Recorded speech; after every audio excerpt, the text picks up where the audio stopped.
Welcome to ABC campus. आज हम company law में investment and disclosure of interest के टॉपिक पर पास्ट एग्जाम के जो एमसीक्यूज हैं उनको डिस्कस करेंगे। तो मॉडल पेपर 2020 से लेकर एग्ज़ाम जो हुआ है स्प्रिंग 2022 में, तब तक टोटल 10 एमसीक्यूज हैं जो हमें बेसिकली डिस्कस करने हैं। तो इन 10 एमसीक्यूज की तरफ वन बाय वन चलते हैं।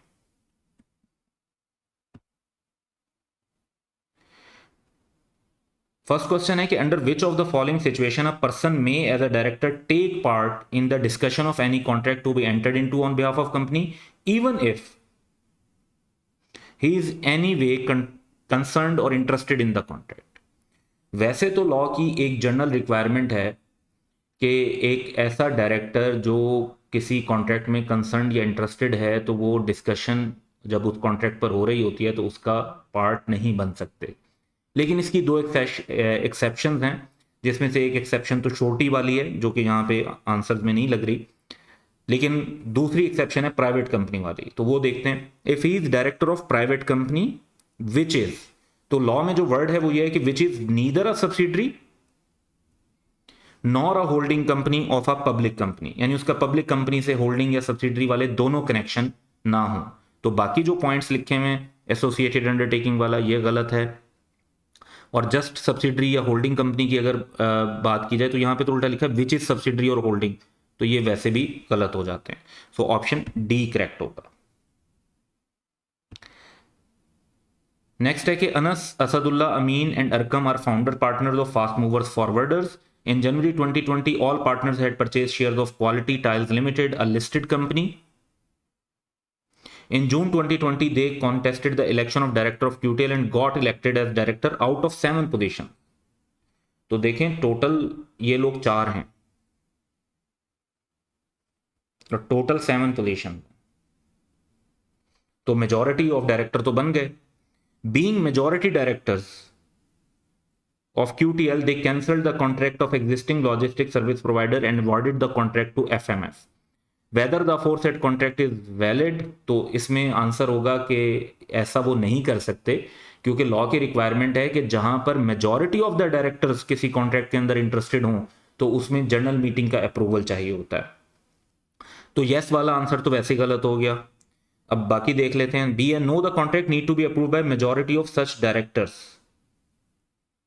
Who are not interested in the set contract. नहीं, इसकी रिक्वायरमेंट नहीं है, बल्कि ये है कि जनरल मीटिंग में फिर अप्रूवल के लिए जाएगा। सी ऑप्शन देखते हैं। No, the contract must be laid before the general meeting for approval, तो this one is correct. Next है no, the contract must be approve by the general meeting as well as by the commission. इसमें as well as by the commission वाली बात गलत है, extra है, law में ऐसी रिक्वायरमेंट नहीं है।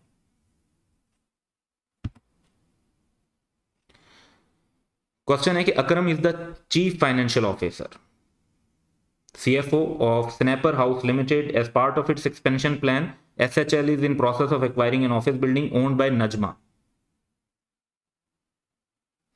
who is Akram's wife. CFO की wife है वो। On rent in a commercial area, SHL asked Najma to provide terms and condition of the rent agreement for consideration and necessary approval.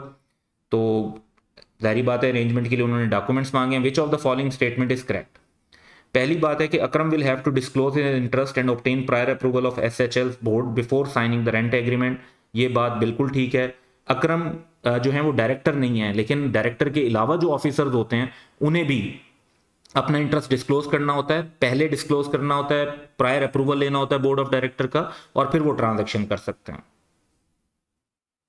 So option A would be correct. अब बाकी options में क्या problem है वो भी discuss कर लेते हैं। SHL can sign the rent agreement and Akram will give an update to SHL board. Update नहीं, बकायदा अप्रूवल चाहिए होता है। SHL can sign rent agreement with prior approval of chief executive. Chief executive का approval नहीं चाहिए होता, board of director का अप्रूवल चाहिए होता है। डी है नो अप्रूवल इज नीडेड, तो ये वैसे ही गलत है क्योंकि अप्रूवल तो रिक्वायर्ड होता है। However Akram can not be involve in the transaction, तो अकरम के इंटरेस्ट तो है ट्रांजेक्शन के अंदर, तो वो तो ऑलरेडी इन्वॉल्व है टू सम हाउ डायरेक्टली और इनडायरेक्टली, तो अप्रूवल की रिक्वायरमेंट भी है। तो बाकी तमाम ऑप्शन में कुछ ना कुछ गलत बात मेंशन हुई है, जिसकी वजह से ऑप्शन ए करेक्ट कंसीडर होगा।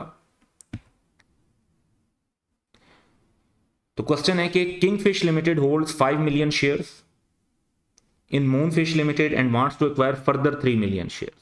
In ML, the issued, subscribed and paid up share capital of ML as at 9 September 2021 is 50 million shares. तो यानी जो पहले शेयर होल्डिंग है वो देखते हैं, वो 10% है।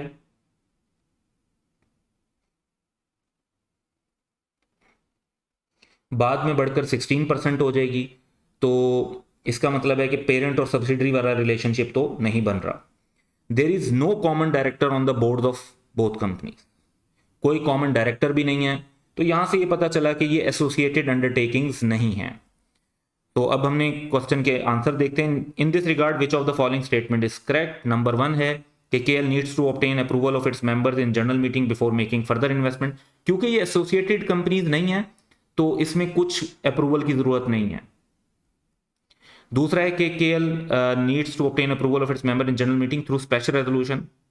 ये स्पेशल रेजोल्यूशन वाला पॉइंट तब ठीक होता अगर ये दोनों कंपनीज आपस में एसोसिएटेड कंपनीज होती, ये एसोसिएटेड कंपनीज नहीं है, तो इसलिए ये बी पॉइंट भी करेक्ट नहीं होगा। सी, KL में can make further investment in ML if board approval is in place. Yes, क्योंकि ये एक नॉर्मल इन्वेस्टमेंट है जो कि बोर्ड ऑफ डायरेक्टर की अप्रूवल के थ्रू हो सकती है, तो यही हमारा करेक्ट आंसर होगा, option C. KL does not require any approval before making further investment in ML। नहीं, डायरेक्टर्स का जो अप्रूवल है वो तो रिक्वायर्ड होता है, क्योंकि जो कंपनी ने जब इन्वेस्टमेंट्स करनी होती हैं या लोन देने होते हैं उसके लिए पावर ऑफ द बोर्ड्स के अंदर ये मेंशन है कि डायरेक्टर ये डिसीजन अपनी रेजोल्यूशन के थ्रू करेंगे, तो इसका मतलब है कि अप्रूवल रिक्वायर्ड है। So option C would be correct.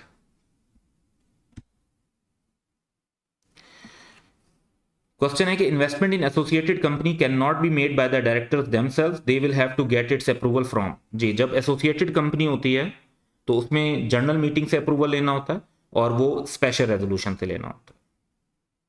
तो बोर्ड ऑफ डायरेक्टर मीटिंग वाली बात तो गलत हो जाएगी और ऑर्डिनरी रेजोल्यूशन वाली बात भी गलत है, तो जो ऑप्शन बिल्कुल ठीक है वो है कि members in general meeting through special resolution. फिर एक क्वेश्चन है जो कि सिर्फ कंपनी का नाम चेंज हुआ है और बाकी सारी चीजें सेम हैं, कि अकरम इज द CFO। अभी हमने पहले भी ऐसा क्वेश्चन कवर किया है एक पास्ट एग्जाम में, यहाँ पे सिर्फ कंपनी का नाम डिफरेंट है। Akram is the CFO of Spinal House Limited as part of its expansion plan. SHL is in process of acquiring an office building owned by Najma, who is Akram's wife. यानी indirect interest तो हो गया। और rent in a commercial area, SHL asked Najma to provide terms and condition of the rent agreement for consideration and necessary approval. Which of the following statement is correct? तो पहली statement है कि Akram will have to disclose his interest. बिल्कुल, Akram director नहीं है, लेकिन बाकी जो ऑफिसर्स होते हैं उनको भी अपना इंटरेस्ट डिस्क्लोज करना होता है, और CFO इज ऑफिसर, तो डिस्क्लोज करना पड़ेगा interest. And obtain prior approval, prior approval लेना पड़ेगा और वो भी बोर्ड ऑफ डायरेक्टर का।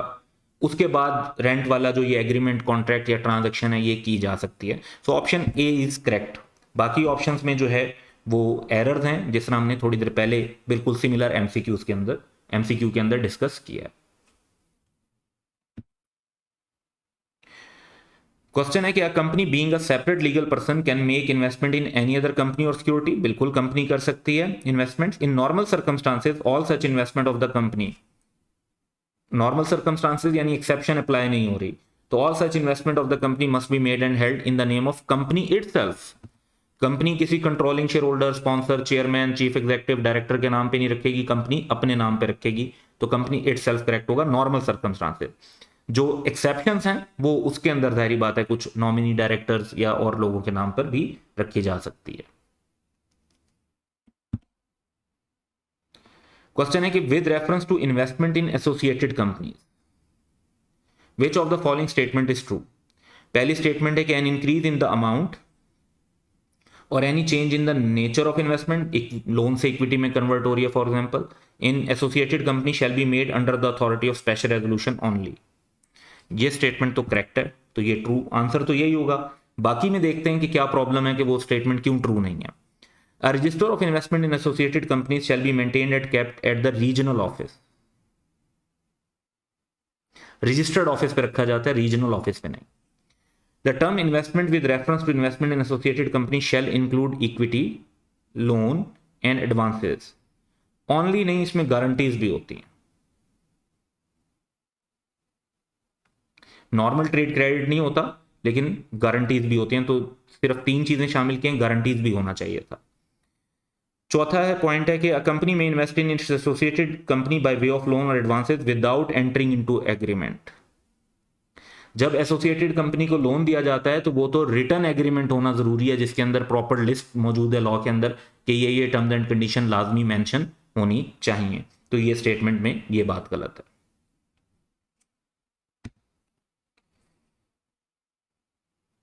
नेक्स्ट क्वेश्चन है कि Purple Limited is wholly owned subsidiary of Byzantium Limited. BL has transferred 10 shares of PL, just 10 shares, in the name of its directors Kashif and Zahid in order to ensure that। अब देखें ये concept है कि company की investment company के नाम पर होनी चाहिए, उसकी फिर एक्सेप्शन है। अच्छा, अब उसकी एक्सेप्शन क्या होती है कि मिनिमम नंबर ऑफ मेंबर्स पूरा करने के लिए आप कुछ शेयर्स अपने नॉमिनीज के नाम पर कर सकते हैं। अब क्योंकि जो सब्सिडरी है इसके नाम से पता चल रहा है कि ये प्राइवेट कंपनी नहीं है, ये पब्लिक कंपनी है, तो इसके मिनिमम कितने शेयर होल्डर होने चाहिए, कितने मेंबर होने चाहिए? 3। तो एक तो हो गया पर्पल लिमिटेड इटसेल्फ, दूसरे उन्होंने कुछ शेयर नाम कर दिए अपने डायरेक्टर काशिफ पे, तीसरे उन्होंने कर दिए अपने डायरेक्टर जाहिद के नाम। तो 3 इस तरह से मेंबर पूरे हो गए, तो ये मामला किया जा रहा होगा। तो in order to ensure that they could attend PL general meeting, नहीं ये जरूरी नहीं है, वो तो वैसे आप कंपनी जो है वो नॉमिनी भी अपॉइंट कर सकती है, रिप्रेजेंटेटिव अपॉइंट कर सकती है। They could look after PL affair to protect BL interest. Wholly own subsidiary है तो ऑब्वियसली कोई और तो चला ही नहीं रहा होगा, वही चला रहे होंगे, तो वो भी इशू नहीं है। The number of PL member shall be in accordance with statutory limit, जो कि पब्लिक कंपनी में 3 होने चाहिए। तो ये हमारा करेक्ट आंसर होगा। लास्ट क्वेश्चन है हमारे पास कि where a director has entered into a contract with the company for supply of raw material without obtaining the required approval. हालांकि जब डायरेक्टर ने ट्रांजैक्शन कर रहे हैं तो वो रिलेटेड पार्टी ट्रांजैक्शन है, उसमें अप्रूवल होना चाहिए।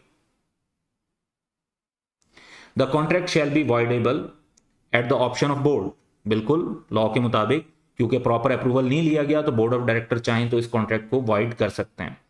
Unless within 90 days from the date at which such contract was entered into it is ratified, यानी इसको बाद में अप्रूवल दे दिया जाता है। तो कौन अप्रूवल दे सकता है? जहां पे AR डायरेक्टर की बात है तो ये अप्रूवल डायरेक्टर्स भी दे सकते हैं और शेयर होल्डर्स भी दे सकते हैं।